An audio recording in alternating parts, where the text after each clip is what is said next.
बीते कुछ दिनों से नीमच के प्रसिद्ध समाज सेवी अशोक अरोड़ा की छवि को धूमिल करने के प्रयास किए जा रहे हैं। अरोड़ा की साफ सुथरी इमेज को बिगाड़ने के लिए शिकायतों को हवा देना, पुलिस प्रशासन और जनप्रतिनिधियों को गुमराह करना और इसी तरह की तमाम कोशिशों में नीमच के ही कुछ कथित लोग लगे हैं। इन्होंने अपने सिर पर यह जिम्मा लिया है कि किसी न किसी तरह से अशोक अरोड़ा की लोकप्रियता को कम किया जा सके।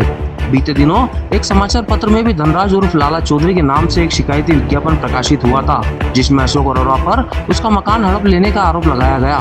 लेकिन हकीकत तो यह है कि लाला चौधरी ने ही एक महिला से धोखाधड़ी करते हुए उसका मकान हड़प रखा है और यही मामला कोर्ट में भी लंबित है। समाचार पत्र में इस विज्ञापन के प्रकाशित होने के बाद शहर के लोगों के मन में यह सवाल है कि क्या विज्ञापन देकर कुछ भी छपवाया जा सकता है या कोई बनावटी और कथित शिकायत भी विज्ञापन के रूप में लगाई जा सकती है। बीते साल 2024 में भी समाज सेवी अशोक अरोड़ा पर नीमच के मुख्य चौराहा के पास जानलेवा हमला हुआ था, लेकिन महामाया भादवा माता के आशीर्वाद से अशोक अरोड़ा बाल बाल बच गए। जिसके बाद पुलिस ने जांच पड़ताल शुरू की तो एक कुख्यात तस्कर और कुछ लोगों के नाम उजागर करने के साथ ही पुलिस ने इस पूरे गोलीकांड का खुलासा भी कर दिया था।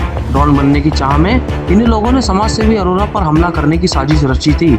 जब हमले से बात नहीं बनी तो यही लोग अब एक साथ मिलकर अशोक अरोड़ा के खिलाफ झूठी शिकायतें करवा रहे हैं और अशोक अरोड़ा को बदनाम करने की सारी कोशिश करने में लगे हैं। समाज सेवी अशोक अरोड़ा की छवि को झूठी शिकायतों के माध्यम से धूमिल करने का कृत्य पिछले कई महीनों से किया जा रहा है। अब शिकायतों के इस काले पर्दे के पीछे क्या कोई भूमाफिया है या कोई रिश्तेदार या फिर कोई नेता, यह अभी स्पष्ट नहीं हुआ है। अब जानलेवा हमले की बात हो या झूठी शिकायतों का दौर, समाज सेवी अशोक अरोड़ा के दुश्मन उन्हें बदनाम करने की लाख कोशिश में लगे हैं। लेकिन जब तक महामाया भादवा माता का आशीर्वाद अशोक अरोड़ा पर है, तब तक उनका कोई बाल भी बांका नहीं कर सकता।